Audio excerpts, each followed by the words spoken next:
everybody. On this episode of Where is Zoe Camping, we will be installing the airlift air ride control system on the back of a 2018 Chevrolet Silverado 1500. And this is the truck it will be going on right here. I've already actually done the right side, but I will not be showing that video due to the swearing that was done while installing the system. And I try to keep a kid-friendly channel here, so there's no need to be showing that. And today we have Zoe with us, the star of Where is Zoe Camping. Zoe, say hi. Hi. And she will be the assistant in today's video. So let's get started.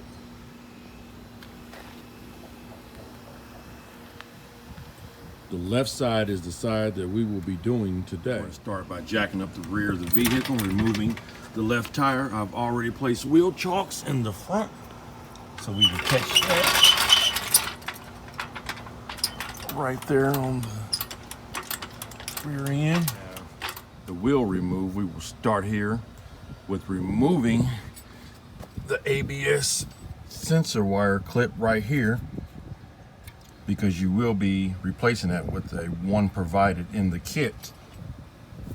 And like I said, I've already done the right side, and the reason for that is because the exhaust is on the right side, and I like to work hard first and have my work get easier as I go.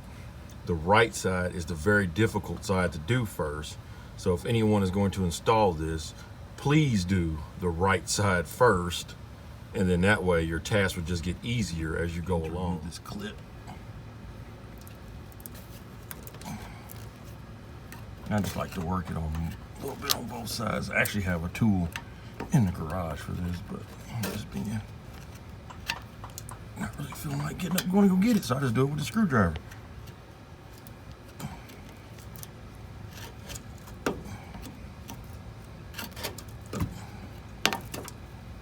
Just like that.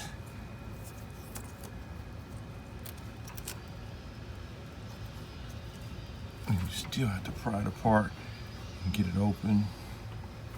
Get the clip off of there. I'll try to do this one-handed. I doubt if I'm gonna be able to do it. So we'll just come back to it once the clip is off. Now we got that clip pried apart. Open it up. Get that out the way. And then bag of parts here. We have the bolt kit. These I think we do. Got it. Oh, I'm sorry. Here it is, right here.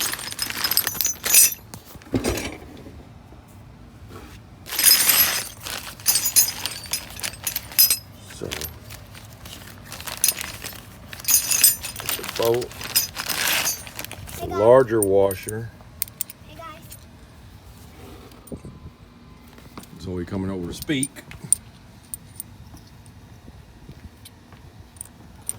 The bolt and a larger 3/8 washer and a 3/8 bolt here. You'll drop that down in that hole right there. And then you gotta try to line it up. It's gonna be another. Look at that. Got it right through there. Much easier than the other side. Like I said, that exhaust side is terrible. I mean, because the exhaust runs right up against the frame on the other side, and you just don't have any room whatsoever to work on the back side of that. Now for the frame bracket, just this piece here. Close, a good look at it. Sits up there just like that, and that'll catch. I'm going to pause this and I'll show you what it looks like. Bracket installed, and you see where the bolt I placed in the frame has now dropped down through the bracket. And you also have this clip here to catch your ABS harness, and that goes around there like that. Also need some offset wrenches as well. Hey Dad. Like as in this here. Hold on, young lady. as in this here. This is a 9/16 offset because you're gonna have to stick that down through the frame on the other side. Now the bracket's installed, and you can see how that's supposed to be there with the ABS harness, and then there's the bracket that's holding it in place now right here.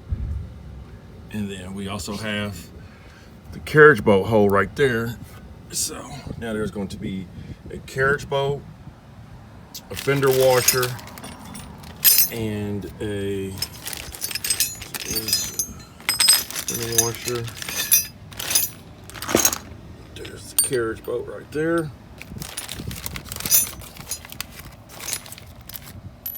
Lock washer or flat washer and a lock nut. And then there is a sleeve that goes in between the frame that you place in between there once you push the carriage bolt through. And we'll get it all installed, and I'll show you what that looks like here in a minute. Okay, now that's all installed there. That's what it looks like with the carriage bolt. I try to get some footage of the inside, but it's just, even with the light on, it's just too dark to show you see what it looks like. So I'll just show you the outside views. It's a little bit challenging getting up in there and getting the nut tight, but if you guys decide to do one, I believe if you got enough sense to try to tackle it, you got enough sense to figure out how to do it. So next step will be to actually install the bag itself, the U-bolt. This here is the spring bracket, and your bag will go in between there like this here.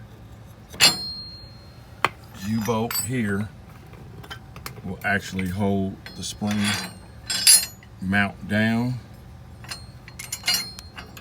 There is also a plate that goes underneath it that U-bolt will go through like that to catch.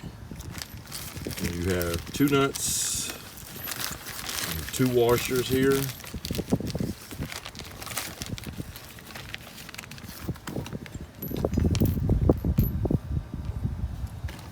Hold everything together. Before you install your airbag, you need to place this nut here on top of that bracket there, and you will also need to install one of these elbow fittings in top of your bag before you install it. Okay, here we go. So now the bag is installed, bottom bracket's been placed, U-bolt's been installed, the top nut's been installed, and also the elbow fitting has been installed. If you guys notice, I do use a different fitting in my kit than was provided with it. Just for personal reasons, I got a little more faith in the brass fitting than I do with the kits provided. So I did switch those around, but you could probably use the ones that came in the kit. I just chose not to. Okay. Now we have everything plumbed up to a certain point anyway. And I will mention that the way I have mine configured is not in directions. This is just something I want to do for the way I have mine installed. I will be using this manifold here, taking two of the lines into one just so I can use one Schrader valve as opposed to the two that is comes with the kit. I'm just going to take mine into one. That way, because I want to run equal pressures on both sides at the same time. I will get this installed, and I will show you guys what it all looks like. We'll do an air test, and that'll be the end of this video. Okay, now we are underneath. This is where I put my manifold at. Ran my air line up to my Schrader valve there. There's actually a plastic connector that holds the filler neck in right up there, and I just took it out and used it in place of my, and just replaced it with that right there. Worked out perfectly for me. And again, there's the manifold I put in to distribute the air equally. And I'll show you all on the top side here how it looks with the gasket. Like I said, I opted to do mine this way with just a single Schrader valve as opposed to the two, because I just want to equal air at all times. So you can install yours however you like. That's just what I want it for my personal preference. System up. Checking for air leaks now.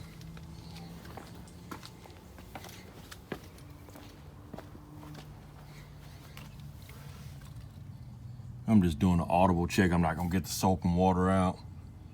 Everything sounds good though. Got Got 60 pounds in it. Ought to be able to hear something if it was leaking. So, I believe everything's good. All right, y'all. And again, that is the Airlift Ride Control Adjustable Air Spring Kit for up to 2,000 pounds of low leveling support. And this is for the 2018 model Chevrolet 1500. And there's the part number, specs, and thank you for watching. And we'll catch you for the next video. That you all can see the box on all sides. Zoom in a little bit of the information here. We here live with Zoe. She is cooking with chalk, and we are going to see what she is making. Zoe, look at the camera. Okay, tell them what you're making. So I'm making some delicious food that's very important, and I tried to pick it up and smash it up so it can be so tiny, because I don't want everybody in my mouth to be so sick. And I got this white chalk, and I cut, and I do this, and I crunch this stuff up, and I crunch like that. Then I get more chalk with colors I haven't used, and I'm using blue right now, and I put this stuff over it. And it's a little hot because it hurts your fingers. And the wind is blowing my food away, and I don't want it to blow it away. And when it gets done, when it stops being windy, then I can make some more food. Bye.